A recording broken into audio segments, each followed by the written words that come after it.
People in Harare tell you that the stalemate is just what Zanu PF want.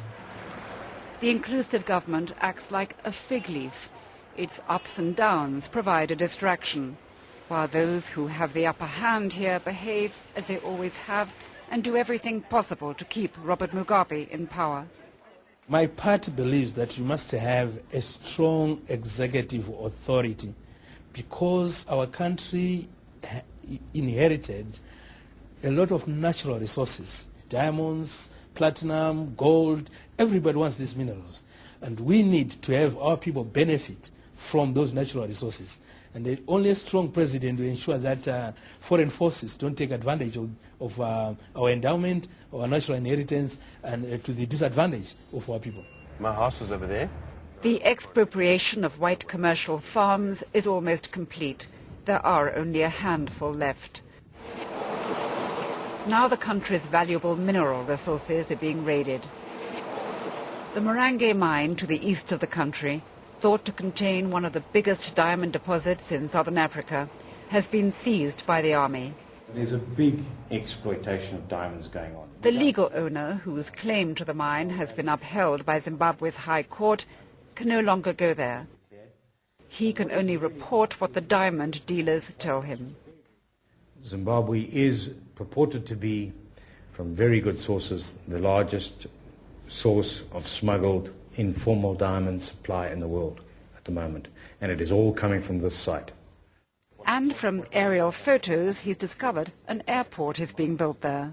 This is out of all proportion to what's required for a mine. It is larger than Harare International Airport.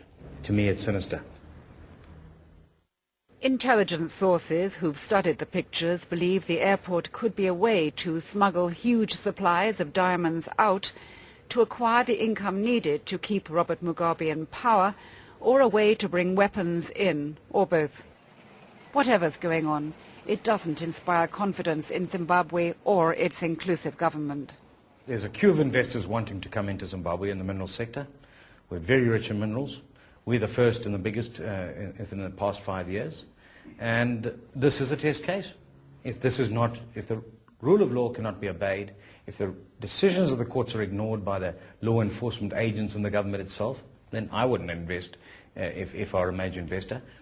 I put this to the Minister of Indigenization, a member of Zanu PF, whose job is to transfer the wealth of the country to black Zimbabweans. The diamonds in Morange are an inheritance of the people of Zimbabwe. That in this country there has been that historical imbalance caused as a result of racial prejudice against the black people. So what government is simply trying to do is to ensure that we equal, in other words, we level the playing field and allow for Zimbabweans and foreign investors to work together. 200 properties in your portfolio? Yeah, it's about 2,000, and hotels, hospitals, clinics. The government was keen that I should meet a businessman who, they say, is a model of indigenization. Philip Chiangwa, Robert Mugabe's nephew, former Zanu PF MP and millionaire. That was Tiny Rollins' business. He built up his portfolio by buying up companies at a time when high inflation and price controls made it difficult for them to operate here.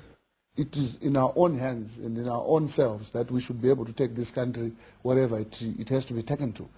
In other words, look at me. I've never left Zimbabwe for any other country. I don't intend to go anywhere. I'm stuck here. I'm doing business here. I'm being successful here. If I want to buy a jet, I'll buy it here. If I want to drive a Rolls Royce, I've got one. If I want to drive a Bentley, I've got one. If it's a beautiful mansion house, go see my house. I did. This is Philip's. It's used to have that personalized number. With a thunderstorm raging in the background, his wife kindly gave me a tour of the family's car collection. And this is for my eldest daughter. And is her name Manela? She's called Vanessa. Vanessa Ellen. Right. She's in UK. She's doing a master's. Mrs. Janine, I must ask you, do you feel comfortable with all this wealth and so many people in the country are starving?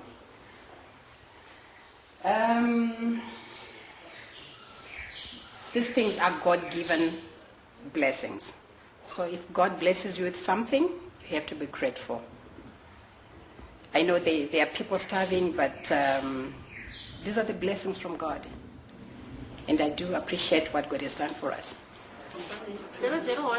There are others in Zimbabwe today who would argue that it's about time that they too received their share of gifts and blessings. Julius is on strike today as he and many others demand to know why their country is so rich and yet so poor.